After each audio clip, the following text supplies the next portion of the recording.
அருமை தமிழர்களே, சிவகுமாரின் அன்பான வணக்கங்கள். நம்ம வீடுகளில் அம்மா குழந்தைக்கு ஊட்டுவாங்கல்ல, உணவு ஊட்டுவது அப்படின்றது அண்மையில் ஒரு 10 ஆண்டு காலம் வரைக்கும் கூட அதை பரவலாக பார்க்க முடிந்தது. இப்போல்லாம் குழந்தைக்கு உணவு ஊட்டுவது அப்படிங்கிறதுல ஒரு வித்தியாசத்தை பரவலாக பார்க்க முடியுது. முந்திலாம் கையால் பிசைஞ்சு அம்மா சோறு ஊட்டுவாங்க. காக்காய்க்கு ஒருவா, நாய்க்கு ஒருவா, பூனைக்கு ஒருவா, குருவிக்கு ஒருவான்னு சொல்லி அந்த குழந்தைக்கு ஊட்டுவாங்க. அப்போ அந்த குழந்தைகளுக்கும் நாம் சாப்பிட்ற மாதிரியே மற்ற உயிரினங்களும் நம்மை சார்ந்ததும் அதுக்கும் பசின்னு ஒன்று உண்டு, அதுக்கும் இந்த உணவிலே ஒரு பங்கு உண்டு அப்படின்றது மறைமுகமாக அதனுடைய மனசுக்கு புரியும். இதெல்லாம் இவ்வளோ வெளிப்படையாக அம்மா சொல்லி சொல்லி ஊட்டுவாங்களான்னா இல்லை. அதெல்லாம் சில கீவேர்ட்ஸ் மாதிரி. இந்த விஷயத்தை சொன்னால் அது சம்பந்தமான எல்லாம் ஆழ்மனம் புரிந்து கொள்ளுகிறது அப்படின்றாங்க. குருவிக்கு ஒருவா, காக்காய்க்கு ஒருவா, பூனைக்கு ஒருவா அப்படின்னா நீ சாப்பிடுகிற இந்த உணவிலே ஒரு வாய் உணவு உன்னை சுற்றி இருக்கிற மற்ற ஜீவன்களுக்கும் அதிலே பங்கு இருக்கிறது அப்படின்ற பாடத்தை பெரியவங்க வச்சிருக்கிறாங்க. ஏன்னா அதெல்லாம் இல்லாமல் நாம் இல்லை. சூழியல், என்விரான்மெண்டல் சயின்ஸ் அப்படின்னு இன்றைக்கு விளக்குகிறார்களே, இந்த தத்துவம் என்பதே அடிப்படையில் இதுதான். நாம் எல்லோரும் ஒரு வகையான சங்கிலியால் இணைக்கப்பட்டு இருக்கிறோம். கண்ணுக்கு தெரியாத அந்த சங்கிலி நம் எல்லோரையும் கட்டுப்போட்டு இருக்கிறது. பட்டர்ஃப்ளை எஃபெக்ட் அப்படிம்பாங்க. விண்ணிலே பறக்கிற ஒரு சாதாரண ஒரு பட்டாம்பூச்சி எங்கோ இருக்கிற ஒரு நிலவின் வெளிச்சத்தில், சூரிய வெளிச்சத்தில், அல்லது அமெரிக்காவிலே இருக்கிற ஒரு ஒரு கடலிலே அடிக்கிற அலை, இந்த இரண்டுக்கும் தொடர்பு இருக்கிறது அப்படின்னு அறிவியல் இன்றைக்கு கண்டுபிடித்திருக்கிறது. இது இல்லாமல் அது இல்லை என்று. கண்ணுக்கு தெரியாத அந்த சங்கிலியால் நாமெல்லாம் கட்டப்பட்டிருக்கிறோம் என்பதை சின்னஞ்சிறு வயதிலே அந்த பாமர தாய் தன்னுடைய பச்சிளம் குழந்தைக்கு சொல்லித் தருகிற பாடம் அது. நான் இவ்வளோ விளக்கமாக இதை சொல்கிறதுக்கு என்ன காரணம் அப்படின்னா, இன்றைக்கி பல தாய்மார்கள் குழந்தைக்கு ஊட்டுறதே இல்லை. ஸ்பூன் ஃபீடிங் அப்படின்னு ஆங்கிலத்தில் ஒரு வார்த்தை இருக்குதுங்களே, அது மாதிரி ஸ்பூனில் எடுத்து கொடுத்துட்றாங்க, அதுவே வாயில் சாப்பிட்டுக்குது. அந்த அம்மா பிசைஞ்சு அம்மாவோட விரல் வாயில் படுகிற பொழுது அந்த குழந்தைக்கு அந்த வளர்ந்தும் வளராத 1-2 தெத்துப்பல், அந்த தெத்து பல்லுக்களோடு அந்த கையில் படுறப்போ அந்த அம்மாவுக்கும் ஒரு சுகம். அந்த குழந்தை வாயில் அம்மாவோட விரல்கள் படுகிற பொழுது அந்த குழந்தையும் ஒரு வகையான பாதுகாப்பு உணர்வை அடைகிறதுன்றாங்க. அம்மா விரல் வாயில் படுகிற பொழுது, ஊட்டுகிற பொழுது, பர்சனல் டச் அப்படிம்பாங்க. இன்றைக்கெல்லாம் ராகேஷ், நான் உனக்கு டைனிங் டேபிளில் எடுத்து வச்சுருக்கிறேன், நீயே எடுத்து சாப்பிடு, அந்த ஹேபிட் உனக்கு வரணும் அப்படின்னு அவனே எடுத்து சாப்பிட்ற ஹேபிட் என்ன பெரிய விஷயம். இன்னும் 2 வருஷம் போனால் அதுவாக சாப்பிட போகுது.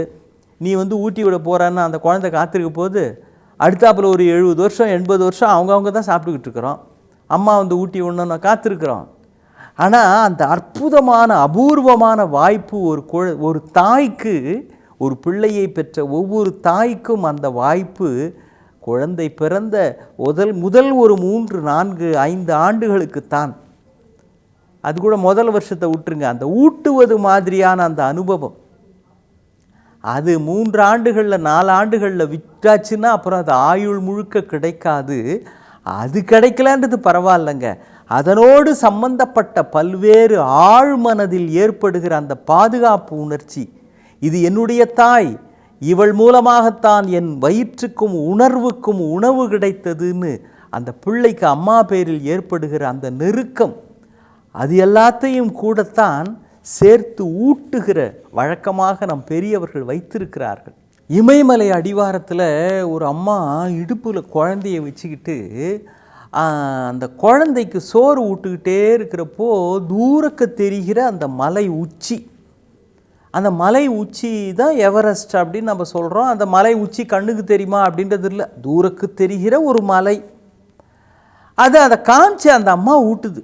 அதுவும் பார்த்தியா, அங்கே தான் சிங்கம், புலி, கரடிலாம் இருக்குது, அங்கே தான் காளி மாதா கூட இருக்கிறாங்க, அந்த இடத்துக்கு யாராலையும் போக முடியாது, ஆனால் அங்கே போனால் நீ கேட்பியே சிங்கம், புலி அதெல்லாம் அங்கே இருக்குது, சாப்பிட்டு இல்லைன்னா அதுங்கெல்லாம் வந்து சாப்பிட்ரும்.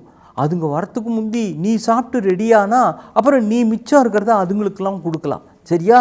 நீ கூப்பிட்டா அது வரும் அப்படின்னு அந்த அம்மா கதை சொல்லிக்கிட்டே அந்த குழந்தைக்கு உணவு ஊட்டுறாங்க. கொஞ்சம் வளர்ந்த பிறகு இந்த பிள்ளைக்கு நீங்கள் ஏதாவது ஒன்று செய்யாத அப்படின்னா பிள்ளைங்ககிட்ட இருக்கிற ஒரு நல்ல வழக்கம் அதை கண்டிப்பாக செய்யும்.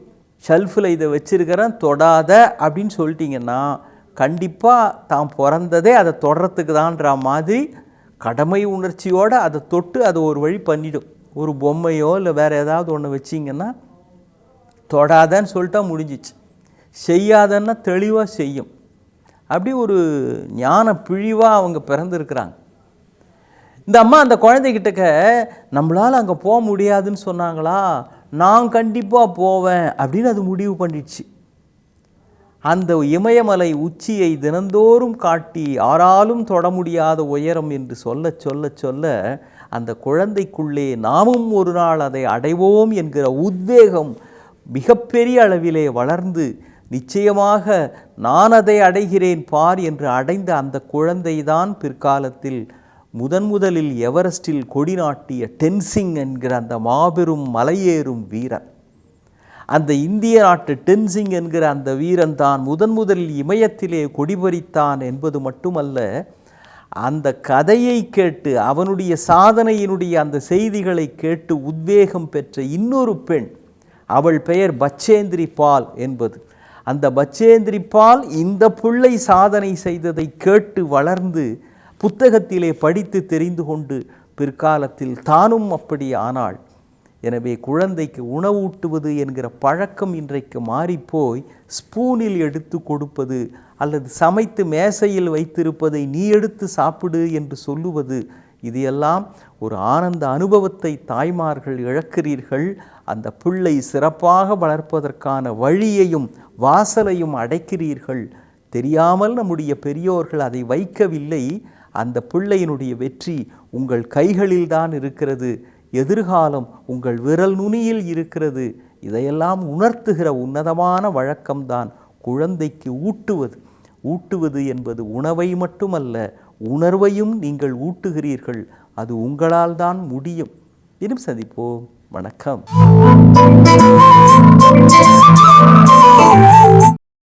இன்னும் பல வீடியோக்களை காண சன் லைஃப் சேனலை சப்ஸ்கிரைப் பண்ணுங்க.